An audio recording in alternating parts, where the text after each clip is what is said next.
Ukraine on Fire. What did you learn about Ukraine and Russia when you did the documentary Ukraine on Fire? Because we're in it right now. We're in the thick of things also, right you now. have there's antecedents here. Among other things, you should go back to World War II, and you should understand that there's a split in the Ukraine, and that half of Ukraine is Russian-speaking, the other half is anti-Russian, strongly so.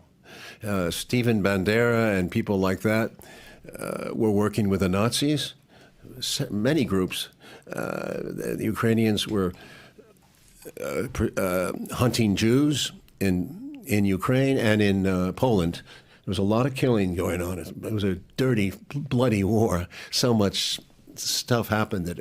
So you have all these people, they never went away. They're still there in the Ukraine. If you look at the Maidan moment, and you look at our film, you'll see very clearly the neo-Nazis are back.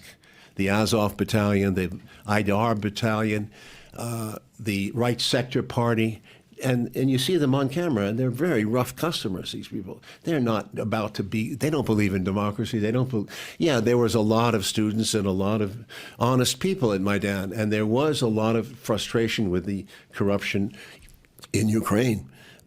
But we go into the whole history of that relationship of the president with the EU. He tried to make a deal with the EU. He had a better economic deal from Russia. That's the reason he stayed. He didn't sign on to the EU deal. Very important to recognize that. He wanted to postpone it until he got a better deal, and that makes sense too. When all this was happening in Maidan, he even offered to have an earlier election. He offered it. He said, if you want to, you want to get rid of me, it's not democratic, but we'll go with an earlier election. And they actually accepted it, but then these thugs who are operating behind the scenes at Maidan, very organized, by the way, very organized. I think the CIA plays another role there because CIA has been involved with Ukrainian Nazis since World War II. We got a lot of them out to our country on the rat lines, and we came back after World War II in 1948. There was an operation by the CIA to drop these people into Ukraine to make trouble, to start troubles for Russia. It's an old story. It's not new. This is. But I don't think a lot of people know it, though. Well, it's a fact. In fact, the guy I worked with on JFK, Fletcher Prouty, was a colonel who was in the World War II and Air Force, and he was one of those guys who supplies these infiltrators to the Ukraine with weapons and with flights, and you have to drop them and so forth and so on. It's a lot of hardware. All these guys were picked up, by the way. That's what's amazing. It's like with Castro. Whenever we go up against Castro, he seems to find out the people we send in secretly. It's an interesting side effect. But the Russians the Russian Ukraine picked up these people. But we tried to destroy Russia. Is your phone on by any chance? Do you know What? if your phone is on? Because someone's ring is going on. Oh, I'm doing this, you mean? I know. Is your phone on? Do you have your phone with you? Maybe it's your phone going off because someone's phone's No. going off. I have it with me, but I... Check to see if it's going off. Okay. Just the ringtone. No, nothing's ringing. Okay, sounds good. So It's off. So now if we watch TV today and we turn it on, you're seeing Zelensky that is standing and he's looking pretty strong and tough, and he's not reacting. And the news is telling us that Russia's lost 5,000 to 6,000 soldiers in the last few weeks, which is more than what we lost in Iraq. And the two foreign ministers had a conversation together 2-3 days ago. It was an hour-and-a-half conversation in Turkey. Nothing, no advancements really made.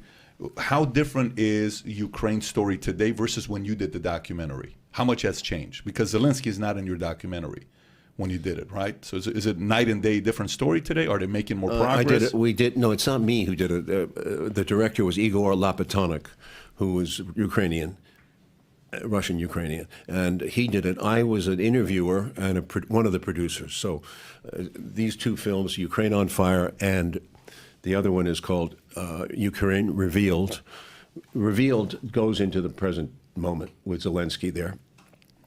It's a very interesting documentary about the opposition candidate, Viktor Medvedchuk, revealing Ukraine. That's it. Robert Parry, who was one of the great journalists in our country, who was the most eloquent about Ukraine and saw this coming. He was talking about a nuclear conflict back in 2014 when this thing went down. He saw it coming. He died in 2015. It's a great loss to American journalism. He was the truth teller. This story today is so passionate and so complicated. All the news in America, unfortunately, is one-sided. You don't get anything from the other side. There's not, and they banned RT, and they banned right. They had a very concerted campaign to cut off what they call Russian disinformation. Is perhaps the best information we can get from what's really going on. And frankly, I don't have all the details. I do hear the other side because I read alternate media, which is to say what's available on the internet. They're not going to be able to kill off all that because there are a lot of American journalists who are aware of this and writing about it. There are people who actually been in Donbass and can tell you that from 2014 to now, Donbass has been victimized by the Ukrainian army, and especially by the neo-Nazi gangs. They're the ones who've been dropping the artillery, killing people. It's been bloody, and it's hard. There's estimated 16,000 dead, most of them on the Russian side, most of them Donbass people, okay? And that is never dealt with. You don't hear about it in the U.S. media. Can you pull up Donbass on the map? And I'd like to by the way, a lot of them have immigrated. because of the bombings, they immigrated to Russia across the border. And you don't hear about that. You'll hear about refugees only going to the other side from this war. I don't think it's listen, I don't know what Putin had. Putin was squeezed. He was provoked into this thing, and that's the truth. The United States has using Ukraine as a proxy to put pressure.